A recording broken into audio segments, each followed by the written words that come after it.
بسم اللہ الرحمن الرحیم۔ السلام علیکم۔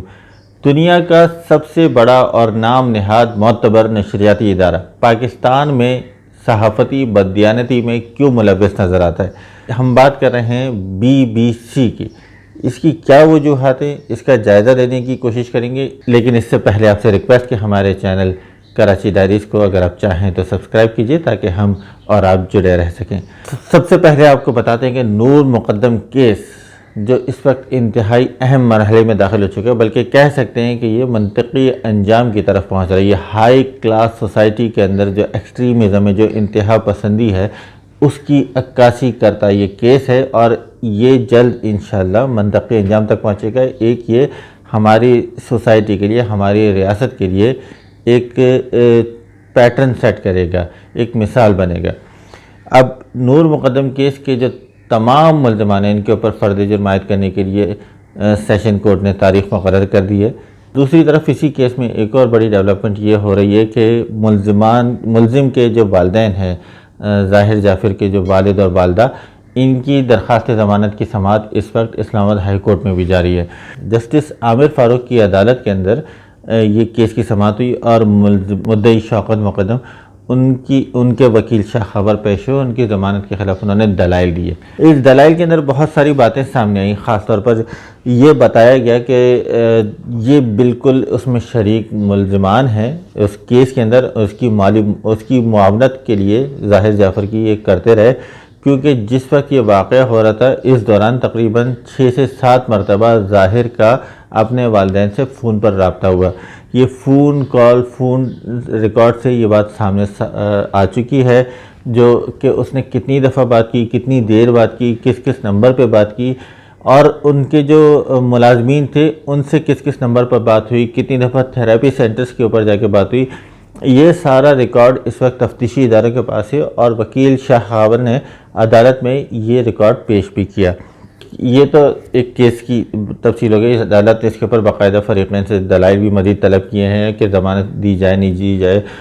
BBC کی جب آپ خبر یہ کھولتے ہیں، 23 تاریخ کو یہ خبر اپلوڈ کی گئی تھی، اور اس خبر کی جو ہیڈ لائن ہے اس کے اندر یہ لکھا ہے کہ فون ہیک نہیں ہو رہا تو کسی ہیکر کو پکڑ لیں، عدالت کا مشورہ۔ اب سوال یہ اٹھتا ہے کہ یہ کہنا کیا چاہ رہے ہیں؟ کیا ہماری عدالت یہ مشورہ دے گی کہ بازار سے، مارکیٹ سے کسی ہیکر کو لے آئیے اور جا کے آپ پکڑ لیں؟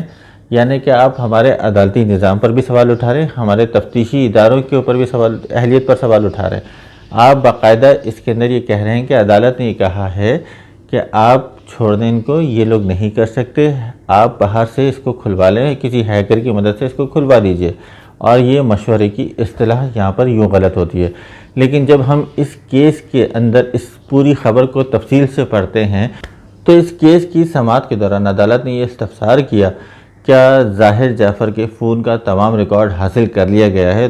تو اس کے اوپر عدالت کو بتایا گیا کہ ظاہر جعفر کا اس دوران فون ٹوٹ گیا تھا، یعنی اس کے فون کی اسکرین ٹوٹ گئی تھی، کچھ نظر نہیں آ رہا، اور کوڈ آئی فون کا کھل نہیں رہا۔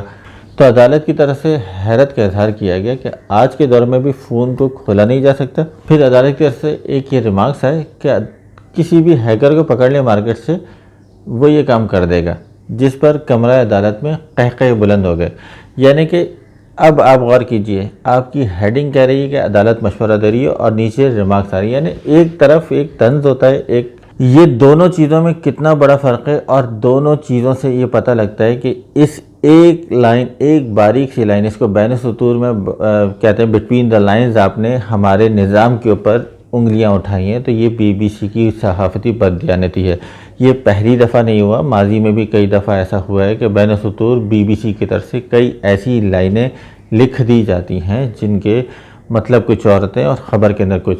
ایون یہ کہ ہماری سوسائٹی کے اندر آپ غور کیجئے کہ وہ اس طرح کی خبریں جو اخلاقیات سے گری ہوئی ہوتی ہیں، ایسی پوسٹ، ایسی اخلاقی آرٹیکلز، ایسی خبریں وہ شائع کرتے ہیں جو اخلاقیات سے گری ہوتی ہیں، جن میں ہمارے ملک کی بدنامی ہو رہی ہوتی ہے۔ BBC اپنے صفحے پر ان کو سامنے کھل کر لگاتا ہے تاکہ وہ زیادہ سے زیادہ پڑھی جا سکیں، اور لوگوں کی سائیکی بھی ہے کہ وہ ان خبروں کو پڑھتے بھی ہیں۔ تو BBC کے اندر ہمیں نظر آتا ہے کہ ان کا مقصد اشتہارات تک نہیں ہوتا، وہ ایجنڈے پہ جاتے ہیں، کیونکہ ہمیں ان کے پیج پر اشتہارات اس حد تک نظر نہیں آتے۔ تو دوسری بات اس کی سیدھی سی یہ رہ جاتی ہے کہ آپ ایجنڈا اس ملک میں امپوز کر رہے ہیں، ایک تو اس ملک کے اداروں کو نشانہ بنا رہے ہیں، دوسرے نمبر پر اپنی جو اخلاقیات سے گری ہوئی جو ایک سائیکی ہے اس کو یہاں امپوز کرنا چاہ رہے ہیں۔ اپنی رائے سے ضرور آگاہ کیجیے گا۔ ہمارے چینل کراچی ڈائریز کو ایک دفعہ پھر سبسکرائب کرنے کی درخواست۔ بہت شکریہ۔